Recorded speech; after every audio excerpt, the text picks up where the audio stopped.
መጽሐፈ ዮዲት ምዕራፍ 2 ናቡከደነፆር በነገሰ በ18ኛው ዘመን በመጀመሪያው ወር በሚያዝያ ጨረቃ ብርሃኑን ባጣ በሰባተኛው ቀን አጠፋለሁ ብሎ እንደተናገረ አገሩን ሁሉ ያጠፋ ዘንድ በፋርስ ንጉስ በናቡከደነፆር ቤት ምክር ተመከረ። ሹማምንቶቹንና አለቆቹን ሁሉ ጠርቶ ከነርሳቸው ጋር የምክሩን ምስጢር ተነጋገረ። በአገሩ ሁሉ ክፉን ነገርን ተናገረ።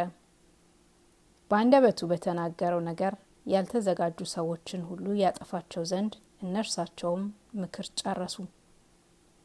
ከዚህ በኋላ የፋርሱ ንጉስ ናቡከደነፆር ምክር በጨረሱ ጊዜ ከእርሱ በታች ያለ ቢትወደድ ሄሎፎርኒስን ጠራው። የአገሩ ሁሉ ጌታ ገናና የሆነ ንጉስ እንዲህ አለው፣ 10,000 ከ2,000 የሆኑ በኃይላቸው የታመኑ እግረኞች ሰዎችን በፈረስ የተቀመጡ 10,000 ከ2,000 ሰዎችንም ከፈረሶቻቸው ጋራ ካንተ ጋራ ይዘህ እነሆ ከፊቴ ትወጣለህ። በአንደበቴ ለተናገርሁት ነገር መታዘዝን እንቢ ብለዋልና በምዕራብ በኩል ወዳለች አገር ትወጣለህ።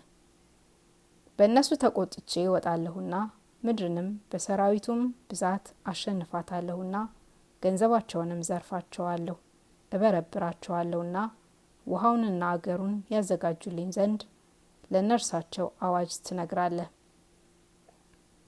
ሬሳቸውም በአውራጃቸው ሁሉ በወንዙም ፈሳሽ ሁሉ ይመላል። ምርኳቸውንም እስከ ምድር ዳርቻ ድረስ እበትነዋለሁ።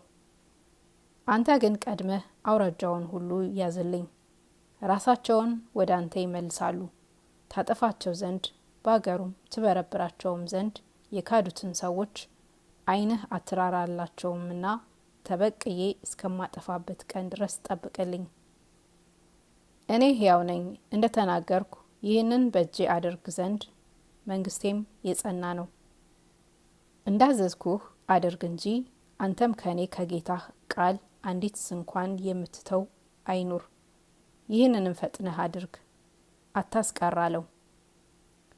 ሆሎፎርኒስም ከጌታው ፊት ወጥቶ ኃይለኞቹን ሁሉ ኃያል ያላቸው አለቆችንና የሰራዊቱን አለቆች ሁሉ አርበኛውንም ጠራቸው።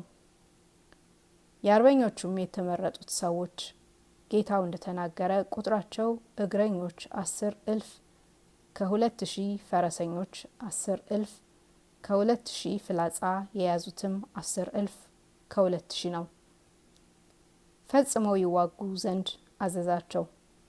ስንቃቸውን የሚጭኑባቸው እጅግ ብዙ የሆኑ ግመሎችና አህዮችን በቅሎችንም ምግብ ሊሆናቸው ቁርጥ የሌላቸው ላሞችና በጎችን ፍየሎችንም ወሰዱ። ለብዙ ሰዎችና ለሰራዊቱም ሁሉ ከንጉሱ ቤት እጅግ ብዙ የሆነ የብርና ወርቅን ስንቅ አድርጎ ሰጣቸው። እርሱ ወጣ፣ ሰራዊቱም ሁሉ ወጡ።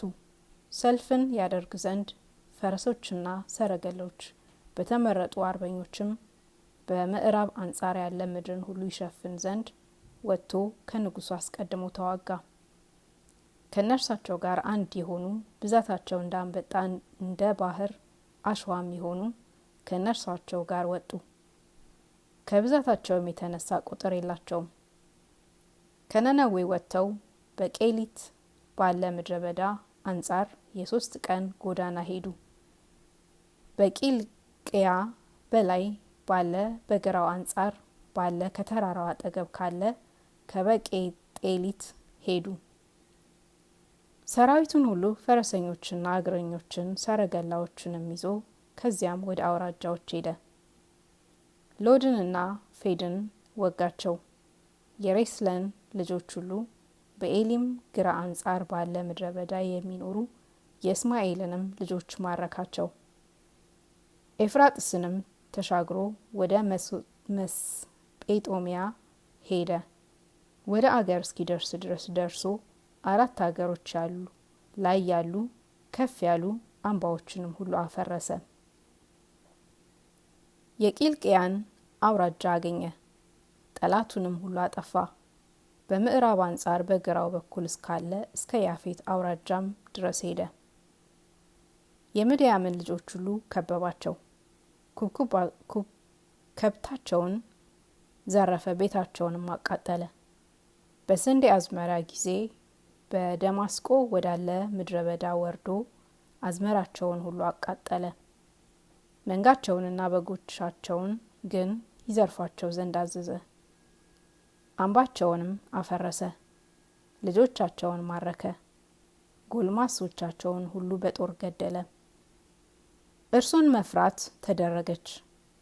በጰራሊያ በሚኖሩ ሰዎች፣ በጢሮስና በሲዶና በሚኖሩ፣ በአቴናና በሴርም በሚኖሩ፣ በናሆንም በሚኖሩ ሰዎች ድንጋጤ መጣች። በአስቀሎናና በአዞጦንም የሚኖሩ ሰዎች ከእርሱ መምጣት የተነሳ ፈጽመው ፈሩ።